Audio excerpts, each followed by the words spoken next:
CTV News at 6 with Joe Perkins.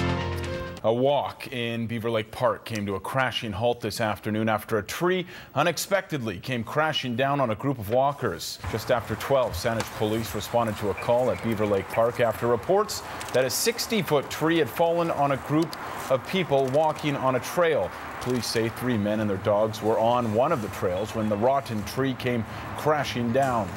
In speaking to witnesses, they reported that the 3 men were walking along the trail with their dogs. They heard a crashing sound coming out of the bush, and the next thing they knew it, a tree had fallen and had hit one of their friends. A 55-year-old man suffered a severe head injury and was taken to hospital with serious injuries.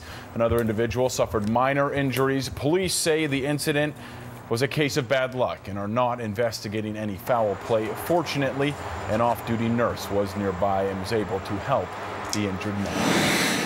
Thousands of people across Southern Vancouver Island have been without power over the last 24 hours. Roughly 4,000 people in Victoria were without power last night after a BC Hydro transformer blew at the intersection of Begbie and Stanley in the Fernwood area. This morning, minor outages also left areas on the South Island in the dark. This afternoon, a downed tree on Saturna Island cut off power to nearly 200 homes. Well, even after her death, the online bullying police believe pushed Amanada Todd to her death doesn't appear to be letting up. The 15-year-old teen killed herself on Wednesday, weeks after posting an online video telling her heartbreaking story. Now, as police try to track down the bullies, vile comments and images continue to be posted online.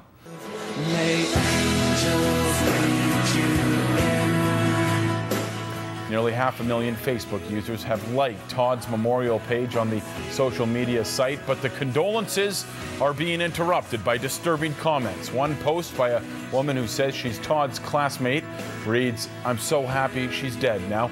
The RCMP says scouring social media will be part of its ongoing investigation, including scrutiny of the negative posts turning up online in the days since Todd's death. Now, despite the negative posts, Todd's message continues to touch people all over the world. Rest in peace, Amanda, and let's remember you. We all just need to realize that the things we say and the things that we do have lasting negative consequences on certain people. It's got to stop. And I'm going to do what I can to do that. What are you going to do? Since Todd's online cry for help was posted, more than 1.5 million people have watched the video. It has also sparked some political reaction in Canada. There are currently no laws specifically targeting cyberbullying, but legislators in the U.S. as well as England are beginning to treat it as a criminal matter. I think sending little kids to jail has all kinds of other consequences. It often doesn't make them better people. But I do think that cyberbullies need to be identified and they need to be punished appropriately.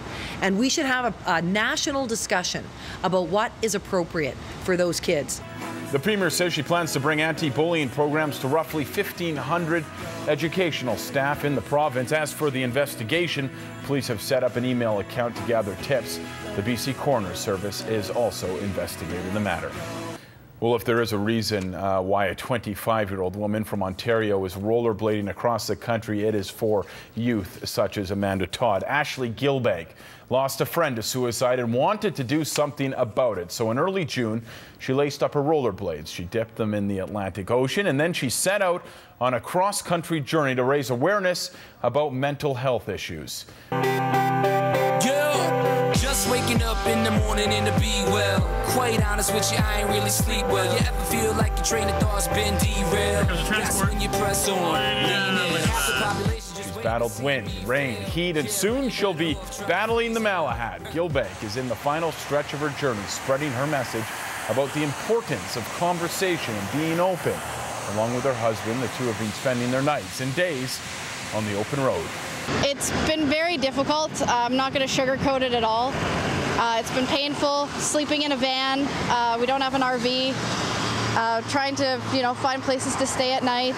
Just even mentally staying focused. The Rockies, the flatlands. It's a new challenge every day.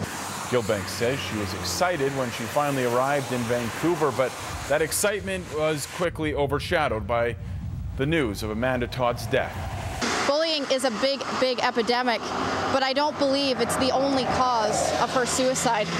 I think we shouldn't simplify suicide. It's much more complex than we know, and who knows what was really going on behind the scenes with her. She was obviously suffering, and I feel terrible. I've actually dedicated my skate today to her, and I think we just need to look at the big picture, and people need to really focus on getting help. Now, if you'd like to help Ashley out in raising funds for mental health, you can by going to skateforlife2012.com. Also, you can cheer her and her husband on during their final leg into Victoria. That is on Monday, and they should be at mile 0 at 1 p.m. And if you can't make it on Monday, you can bet that we will have a camera there cheering her on. Good for her. Switching gears a little bit now, XL Foods, the company whose beef processing plant has been at the center of a massive recall, has announced the temporary layoff of approximately 2,000 people. XL Foods says the layoffs will be at its facility in Brooks, Alberta. The facility has been idle since September the 27th, while federal officials and the company deal with an E. coli contamination that has made over a dozen people in the country ill. A company news release says its employees have been receiving full pay for the past 3 weeks, but it says that since the Canadian Food Inspection Agency can't indicate when the plant will get its license back, the temporary layoffs are necessary. The agency has approved a limited reopening, but says no meat will leave the facility until it has approved a full reopening. Meanwhile, the Canadian Food Inspection Agency has confirmed that it will be audited by the U.S. Department of Agriculture. The audit is standard procedure, but the findings could play a role in Canada's future beef exports to the United States. Well, it's been a long couple of days for volunteers at the Mustard Seed, but it is now over. Time is up. For 48 hours, the Mustard Seed was in a food fight, the great Canadian food fight against food banks across the country to see who could raise the most food by weight.